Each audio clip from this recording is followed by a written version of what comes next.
Hello guys! Hello! This is for Libra.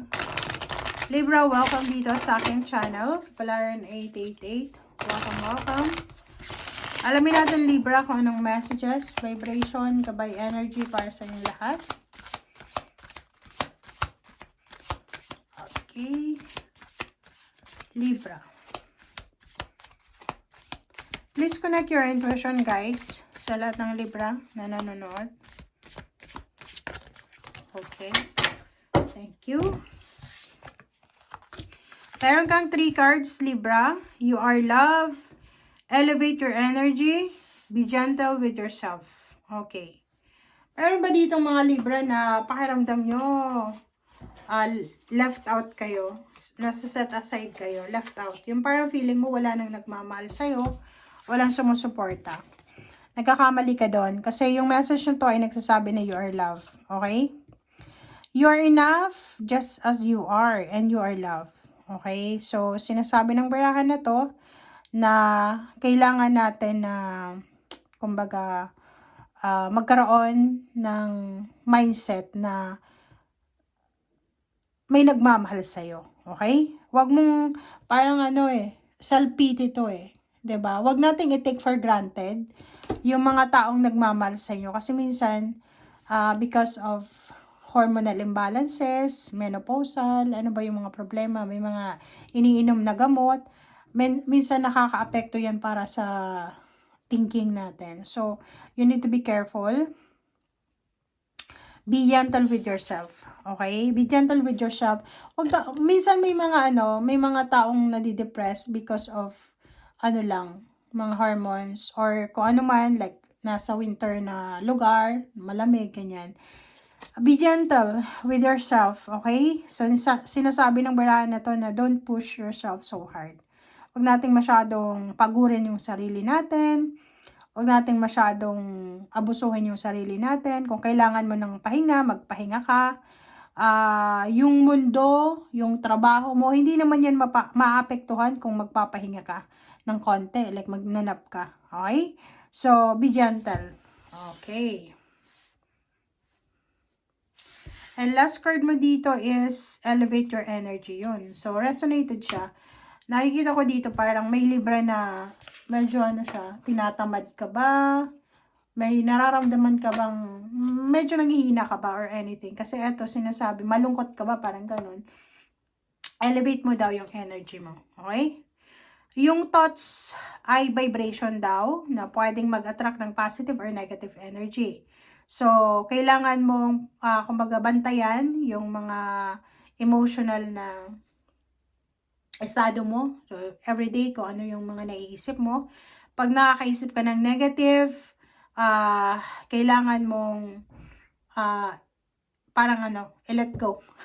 Diba? I-let go mo yan. Breathe out. Okay? Kailangan mo daw ng, for example, if sa conversation, natitrigger ka, let go.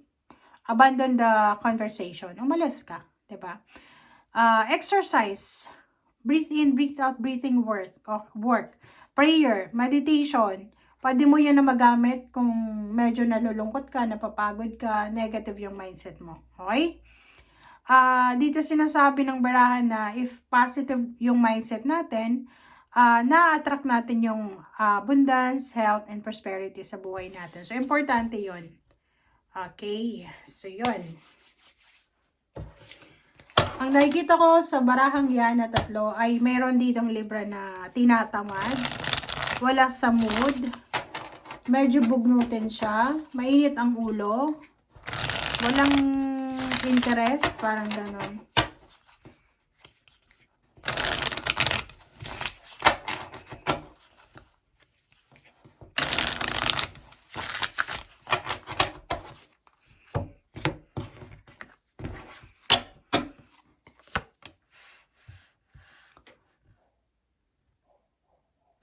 Okay, the Chariot, Four of Cups, and the Hermit. So, yung 3 cards na yan, nagsasabi na meron dito na Libra na parang medyo nag-aalala ka. Kasi marami kang sinasacrifice sa buhay mo eh. Marami kang sinasacrifice, marami kang ginawa na maganda sa buhay mo. And medyo natatakot ka na baka yung ginagawa mo na yung nakabutihan ay wala namang kapalit. Which is mali yun guys. Kasi lahat ng ginagawa natin, masama man yan or mabuti, abutin man yan ng dekada, may kapalit yan. Kung masama yung ginawa natin, masama din yung balik. Pag maganda, maganda din. Kahit abutin pa yan ng dekada. Babalik at babalik yan. Boomerang yan. Okay? Huwag kang matakot. Sinasabi ng Barasio dito na meron dito na Libra na namumroblema siya sa sasakyan. It's either may sasakyan ka, may hinuhulugan kang sasakyan, may gusto kang bilhin na sasakyan. Yung Hermit ay nandito, sinasabi na kailangan mong pag-isipang mabuti kung ano man yan na bumabagabag sa iyong puso or sa iyong isip gabi-gabi. So, kung hindi mo kaya, like may hinuhulugan kang sasakyan, or gusto mong mag-travel pero hindi mo kaya, just let go. Okay? Huwag mong pilitin.